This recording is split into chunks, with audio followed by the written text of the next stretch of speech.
नई Delhi railway station में बारिश की वजह से हुई वाटर लॉगिंग में बड़ा हादसा हो गया। स्टेशन पर आई एक खातून की करंट लगने से मौत हो गई। बताया जा रहा है कि खातून कल रात शौहर के साथ स्टेशन पर कहीं जाने के ट्रेन पकड़ने के लिए आई थी और पानी में डूबी हुई थी। बिजली की तारें जिसमें दौड़ रही थी करंट चपेट में आने से खातून की मौत हो गई। रेलवे और पुलिस जांच में जुटी है। तो देखिए, दिल्ली में बारिश से बड़ा हादसा हुआ है, जहां आपको बता दें दिल्ली में रेलवे स्टेशन पर आई खातून की करंट लगने से मौत हुई है। दिल्ली में बारिश से बड़ा हादसा सामने आया है। आपको बता दें स्टेशन पर आई एक खातून की करंट लगने से मौत हुई है। बताया जा रहा है कि खातून कल रात शौहर के साथ स्टेशन पर कहीं जाने के लिए ट्रेन पकड़ने के लिए आई हुई थी। पानी में डूबी हुई तारें बिजली की तारें थी जिसमें दौड़ रहा था करंट। चपेट में आने से खातून की मौत हो चुकी है। रेलवे और पुलिस जांच में जुट चुकी है। खाने के लिए नहीं कर रही, मुझे एक्चुअल में पेन है उसके लिए। मैं से नहीं होगा ना, मैं state of mind Pramod ji Chopra. और क्या हुआ था? आप भी वहाँ थे? मैं पार्किंग में गाड़ी लगा रहा था। ये मेरी बेटी साक्षी आहूजा, माधवी चोपड़ा और उसके 2 बच्चे। हमने कहा तुम अपना प्लेटफॉर्म से अपना गाड़ी के ऊपर पकड़ने के लिए आगे आगे पहुँचो, हम पीछे पीछे आते हैं। जैसे जैसे वो पहुंची वहाँ पर, थोड़ी देर में इसी मेरी बेटी का फ़ोन आ गया, पापा आप जल्दी काटो, गाड़ी को वहीं छोड़ दो जहाँ पर भी खड़े हो, मुझसे गाड़ी मत पार करो आप। साक्षी को कुछ हो गया, साक्षी एकदम गिर गई है नीचे। बाकी मुझे कुछ होश नहीं है। फिर उसके बाद मेरे को इतना ही पता है कि उस हादसे में ये हुआ। तो करंट हाँ, बाकी वो करंट लगा हुआ था उसको वहाँ पर। फिर वहाँ पर गाड़ी नहीं मिल पा रही थी। गाड़ी ना मिलने की वजह से बॉडी ले जाने में समस्या हो रही थी। फिर वो कैसे ना कैसे पब्लिक आई, फिर वो गाड़ी को फिर इंतजाम हुआ, वहाँ पर 2-4 लोग आए, फिर बॉडी को उठा के फिर रखा गया उसे। फिर जब यहाँ हॉस्पिटल में लाए, इन्होंने कहा कि इसकी डेथ हो चुकी है। कहाँ जा रहे थे? कहाँ? हम चंडीगढ़ जा रहे थे और वंदे भारत ट्रेन से मॉर्निंग में, और 5:30 बजे सवेरे हुआ। क्या कहेंगे सर प्रशासन के बारे में इस तरह से? ये लापरवाही है, घोर लापरवाही है रेलवे अथॉरिटीज़ की, वहाँ के काम करने वाले CPWD स्टाफ की, इलेक्ट्रिकल मैन पावर जो इसको देखभाल करने वालों की। ये हादसा बहुत बड़ा हादसा हो सकता था। यानी कि हमारे 2 बच्चे जो अभी छोटे हैं, 10 साल और 9 साल के, वो भी भगवान ने बचे हैं समझो। वो भी उसी में चले जाते हैं। और जो यहाँ का ऐसा व्यवहार है, कमेटियाँ बैठती हैं, रिपोर्टें देती हैं, कार्रवाई कुछ नहीं होती, जाने वाले चले जाते हैं।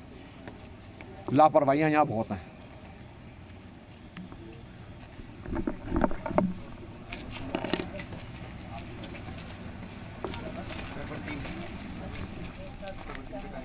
तो देखिए, लगातार परिवार का कहना है कि कमेटियां जरूर बनाई जाती हैं, जांच जरूर होती है, लेकिन उसके बाद फिर कुछ नहीं होता। दिशा निर्देश दे दिए जाते हैं, बात खत्म हो जाती है और वक्त के साथ सब भूल जाते हैं।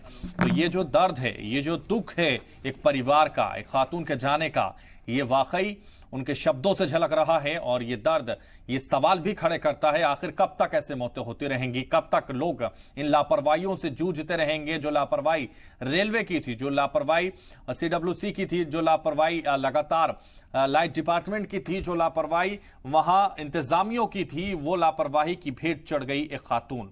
जी हां, साक्षी उसकी भेंट चढ़ गई। आखिर उसका क्या कसूर था? दिल्ली में इस तरह का वाकयात पेश आने से सवाल खड़े हो जाते हैं तमाम इंतजामियों पर, क्योंकि आखिर बारिश से क्या उसकी मौत पानी की वजह से, करंट की वजह से सिर्फ हुई है, या किसी की लापरवाही उसमें सामने आई है? ये दर्द है उसके परिवार का, उसके अपनों का, जो इस वक्त झलकता हुआ नजर आया। और वाकई दर्द झलकना भी चाहिए, क्योंकि किसी की जान चली जाती है और किसी को सिर्फ कमेटियां बनाने में और जांच में वक्त गुजर जाता है। उसके बाद भी हालात ऐसे ही बने रहते हैं, फिर भी हालात नहीं सुधरते हैं, फिर भी पानी वैसे ही बना रहता है, वैसे ही करंट लोगों को लगते रहते हैं। एक ट्रिप प्लान हुआ था, मैं बाहर जा रहा था, तो सडनली मेरे को मेरे ब्रदर कॉल आते थे that Sakshi mummy is no more. मैंने कहा how come, what happened to her? तो आई इंक्वायर्ड अबाउट एवरीथिंग। तो उसमें आया कि साक्षी मम्मी को करंट लग गया। करंट कहाँ लगा? न्यू दिल्ली रेलवे स्टेशन पे। जब मैंने सब कुछ देखा, मैंने कहा मुझे सारी इन्फॉर्मेशन चाहिए। तो कंक्लूजन इसमें यही लगा कि this is all negligence. Negligence किसकी है? अब ये रेलवे को डिसाइड करना है, ये रेलवे की खुद की है या आरपीएफ की है या PWD की है या जो वहाँ का इलेक्ट्रिसिटी बोर्ड है वहाँ की है। देखिए, this is not the first case. अभी कुछ टाइम पहले एक सरायरौला में भी केस हुआ था जिसमें वो लड़का ट्रेन के ऊपर चढ़ के he died of that shock. तो ये रेलवे डिपार्टमेंट इस चीज़ को कंट्रोल करेगा नहीं करेगा।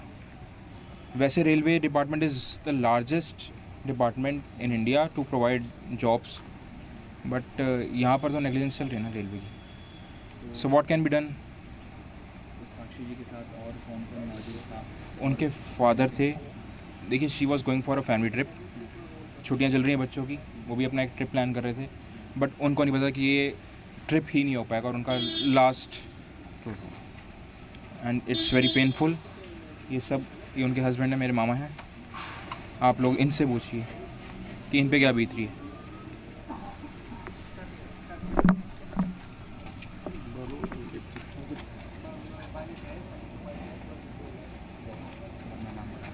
मेरा नाम अंकित आहूजा है और मैं डिकी साक्षी आहूजा का हस्बैंड हूँ। तो आज वो मेरे इन लॉज, मेरी वाइफ, मेरे बच्चे सब वंदे भारत ट्रेन से न्यू दिल्ली रेलवे स्टेशन से चंडीगढ़ के लिए रवाना हो रहे थे। स्टेशन की एंट्री के वक्त वहाँ पे इलेक्ट्रोक्यूशन हुआ और डॉक्टर्स ने उसे डेड ऑन अराइवल घोषित किया। मैं वहाँ पे मौके पे मौजूद नहीं था, बट जो इन्फॉर्मेशन मेरे पास है वहाँ पे कोई भी किसी भी तरह की हेल्प, कोई भी किसी भी तरह की एम्बुलेंस अवेलेबल नहीं थी। At first it is very surprising कि हमारी कैपिटल में, वो भी न्यू दिल्ली रेलवे स्टेशन जो दिल्ली के हार्ट में स्थित है, वहाँ पर बेसिक कम्युनिटीज़ नहीं हैं। हम लोग कितने बड़े बड़े प्रोजेक्ट्स, कितने बड़े बड़े इंफ्रास्ट्रक्चर प्रोजेक्ट्स के ऊपर बात करते हैं। हम लोग कॉन्स्टिट्यूशन के अंदर पता नहीं कितनी सेफ्टी के ऊपर बात करते हैं। हमारे रेलवे मिनिस्टर साहब खुद एक IITN है, उनको पता होगा कि यहाँ पे एक दिन में कितने लोग वहाँ पे ट्रैवल करते हैं। न्यू दिल्ली रेलवे स्टेशन से कितने लोगों का आना जाना, आगमन होता है। इस तरह की नेग्लिजेंस होना, इस तरह का बहुत ही निंदनीय है, बहुत ही ताज्जुब होता है। और ये भी लगता है कि पता नहीं कितने सारे लोगों के साथ ये सारी चीज़ें होती हैं, वो कैसे इसमें से निकल के आ पाते हैं। मैं नहीं चाहता कि ये सिर्फ न्यूज़ बन के रह जाए।